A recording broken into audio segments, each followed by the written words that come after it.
पुढची बातमी, सैफ अली खानच्या घरी फ्लोर पॉलिशिंगचं काम करणाऱ्या दोघांची चौकशी केली जाते। आरोपीला इमारतीची अचूक माहिती कशी होती हा सवाल यानंतर उपस्थित होतोय। आरोपी थेट 11व्या मजल्यावर कसा पोहोचला हा प्रश्न देखील उपस्थित केला गेलाय। पायऱ्यांवर सीसीटीव्ही मध्ये आलाय, पण घरात आतमध्ये शिरताना जर तो दिसत असेल तर मग बाहेर पडताना का दिसत नाही असा प्रश्न उपस्थित झालेला आहे। अनेक शंकांमुळे हल्ल्यामध्ये इतर कुणाचा सहभाग आहे का याचा तपास सुद्धा पोलिसांकडून केला जातोय। आणखी तपशील घेणार आहोत प्रतिनिधी रिद्धेश हातीम आपल्याशी जोडले गेलेत त्यांच्याकडून। रिद्धेश, फ्लोर पॉलिशिंग करणाऱ्या दोघांना आता ताब्यात घेतल्याचं समजतंय, त्यांच्या चौकशीतून काही बाबी समोर आल्यात का?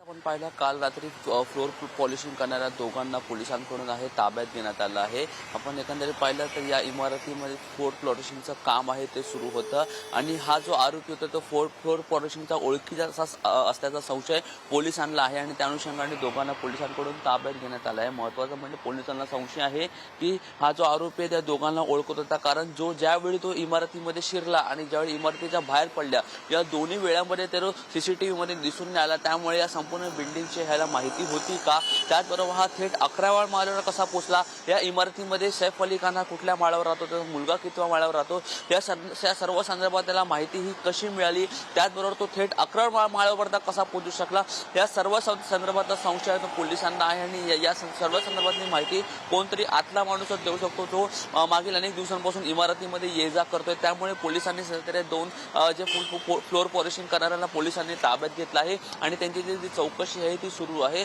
महत्त्वाचं म्हणजे जे आरोपी जे दोन संशयित जणांना ताब्यात घेण्यात आले त्यांच्याकडून देखील अद्याप त्यांचं समत आहे। पोलिसांच्या सूत्रांकडून माहिती मिळत आहे की आम्ही त्या आरोपीला ओळखत नाही, मात्र पोलिसांकडून देखील मागील अनेक तासांपासून त्यांची जी चौकशी आहे ती सुरू आहे। महत्त्वाचं म्हणजे आता चौकशीनंतर देखील त्यांच्याकडून पुढील अजून काय माहिती दिली जाते हे देखील पाहणं मात्र येणाऱ्या तासांमध्ये महत्त्वाचं। तुमच्याकडून घेऊ रिद्धेश, तुर्तास धन्यवाद दिलेल्या माहितीसाठी।